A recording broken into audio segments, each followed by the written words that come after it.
And joining us to talk about some of the things that we are seeing here in America, let's welcome Peter Shaw, Professor Emeritus of Business Administration, Tidewater Community College. We appreciate you for being here. Peter, thank you so much. Just to be able to give context, it's interesting. We had already planned to have you in here today.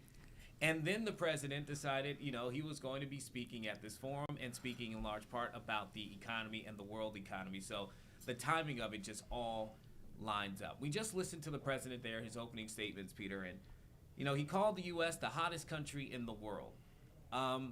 What does the data show right now in terms of the state of the economy, especially as polling has showed here in America that affordability has been such a huge topic of conversation for the average American? Yeah, Eugene, you're right. I mean, the economy, we're seeing a disconnect between the growth in the economy and job growth, and we're seeing what consumers are feeling about the economy at this time. Yeah, University of Michigan has their survey they do of consumers. If the score is up around 100 or close to it, that means they're very optimistic about how they feel on this, whatever the subject matter may be. However, in 2025, the score was at 57.6, which is about half of what optimism would be. And it is the lowest score in the history of University of Michigan's survey, which dates back to the early 60s. It is the lowest score. So you start asking the question, okay, if we're getting a low score, what's going on is causing it? Well, when you look at things like natural gas prices have gone up about 11% over the year. You've seen electricity go up around 7%. You also have seen, for example, I was looking over here. Good news is airline prices have gone down a little bit, about a little 3.4%. Motor vehicle and maintenance has gone up almost 6%. And hospital services, medical care has 6% and climbing. And so what is happening is when you look at the data from the survey, consumers in December of 2024, their score was 74. And now it's 50, in December of 2025, it was 52.9. Boom, it has dropped a lot. When you look at personal finances currently, back in 2024, it was a score of 85, getting better, and it dropped down to a score of 68 come this December. When you look at economic outlook 12 months out, back in December 2024, the survey showed 88. It's now dropped to 59. When you look at the economic outlook 5 years out, and in December of 2024, it was 94, and now it's 64. That's a 30-point drop. So why is this happening? Well, consumers are battling with rising prices still. They're dealing with tough real estate market, for sure. They're seeing slower job growth. Here in Virginia, for example, in 2024, the state was adding about 6,100 jobs a month. In 2025, that dropped down to less than 1,000. That's an 80% drop.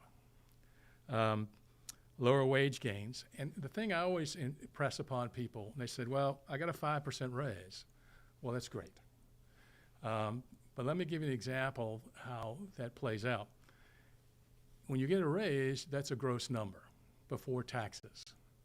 And I always tell people, if you got a 5% raise, after they take out all the payroll taxes and all that good stuff, you get about 3.5% take home. So that's the number you have to pay attention to, your take home pay, not that gross number. And I said, here's an example. If you get someone making $100,000 a year, they get a 5% raise. That's $5,000 raise. But after taxes come out, it drops to about $3,000. So remember that 3,000 number. You get someone at 200,000 getting a 5% raise, they will get $10,000 raise, and they're walking away, in this particular case, with about, about $6,000, about double, 6,000. So you can have the same raise increase rate, but the different income brackets take-home pay-wise is a big difference.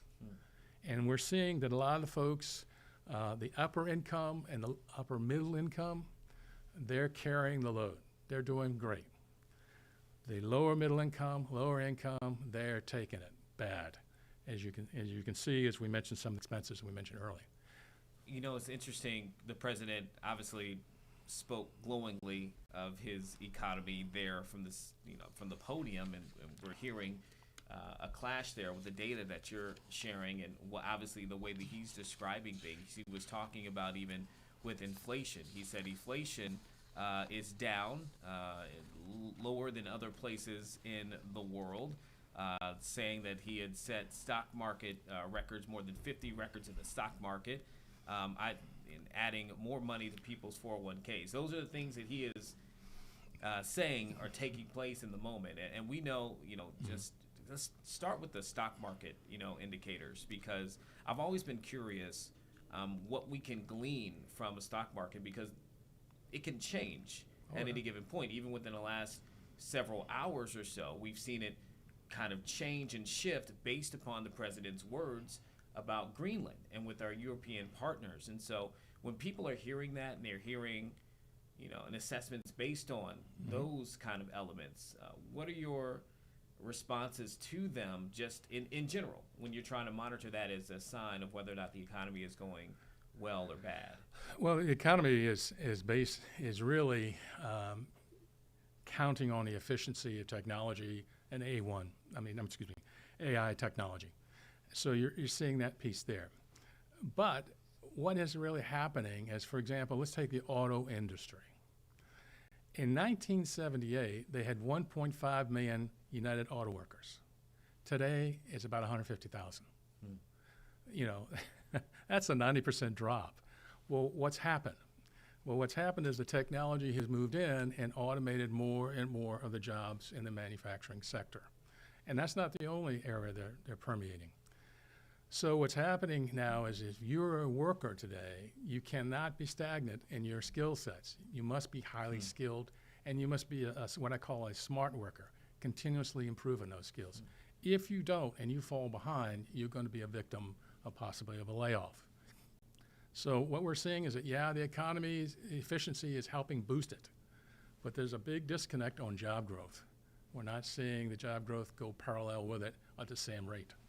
And I'm glad you mentioned the auto industry, because we know, I think it was last week that the president was in Detroit, and he was touting some of the efforts that the administration wants to make to make sure that the auto industry is booming, saying that he really is pushing for companies to bring everything back into the United States in terms of building and manufacturing.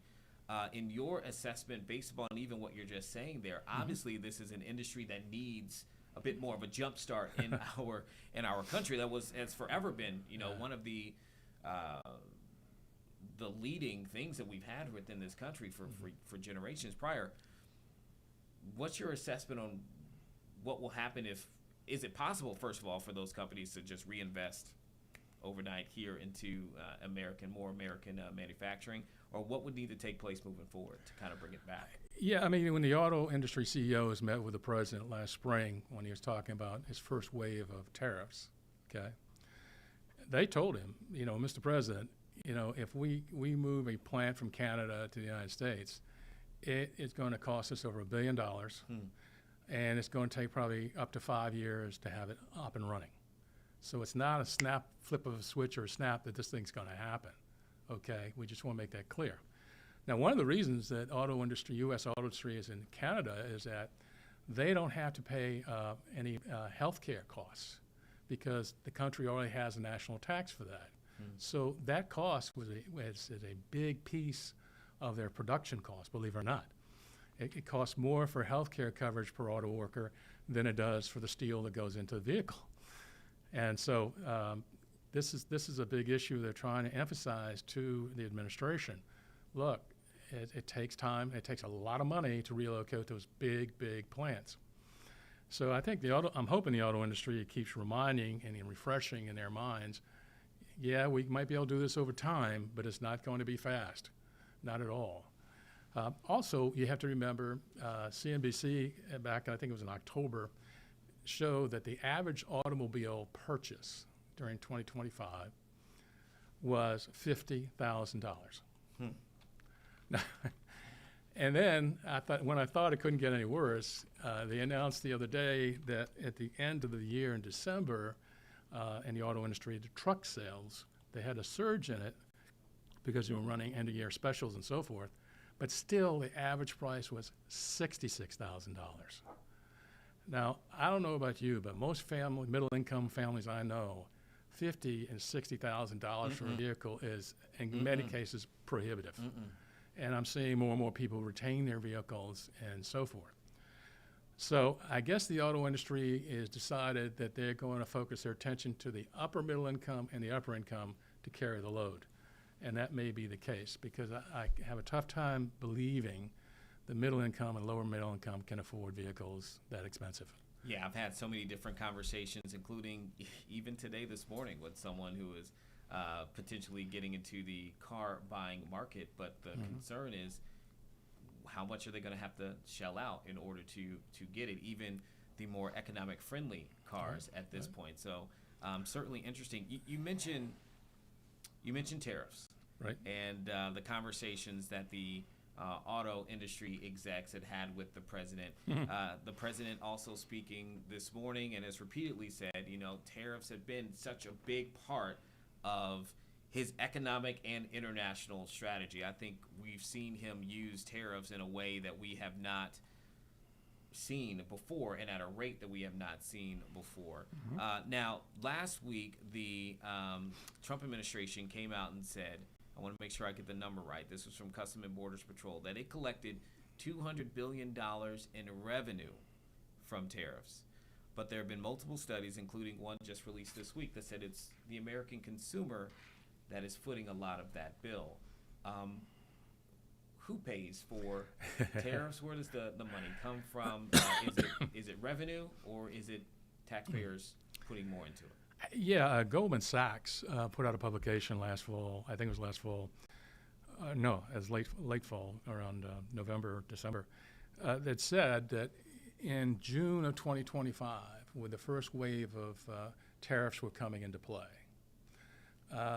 the consumers were paying about 22% of the tariff.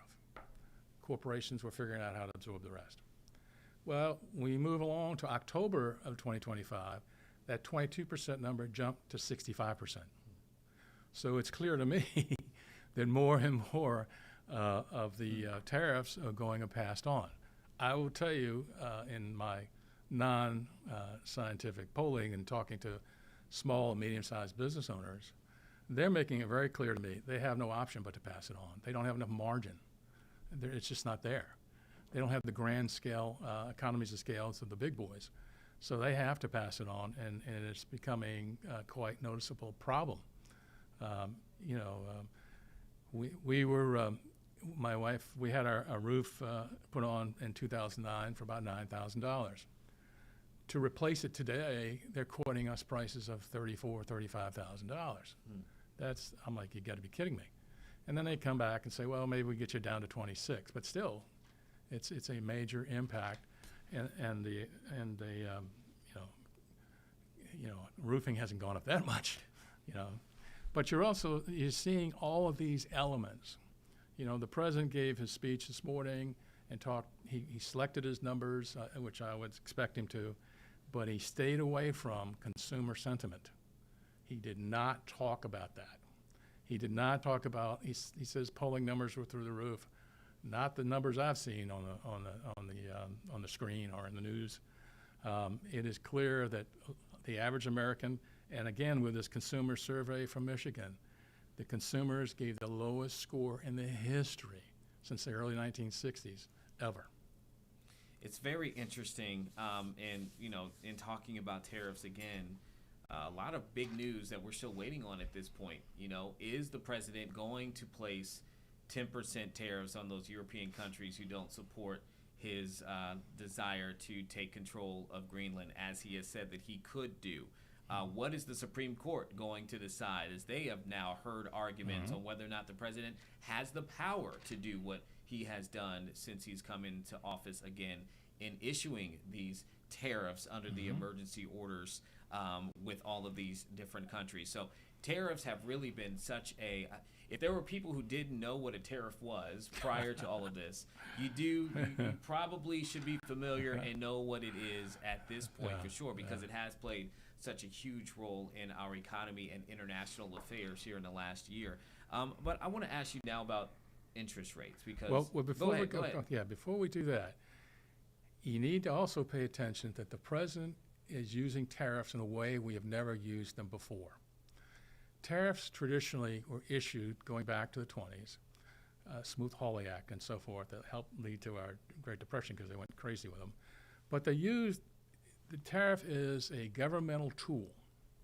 It's an artificial tool in the marketplace because it's imposed by the government to really address trade imbalances between two countries. He is using it now as part of his foreign policy. That is a different strategy now. It doesn't have anything to do with trade, like the threat of raising the tariffs on Europeans that oppose him on Greenland. That has zero to do with trade. That has to do with foreign policy. We have never in the history of the United States done that before. And I'm sure our world trading partners are going, oh my God, what's next?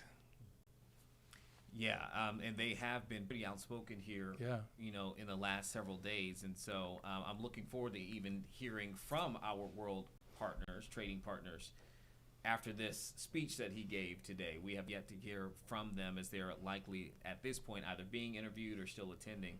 So it'll be interesting to hear that.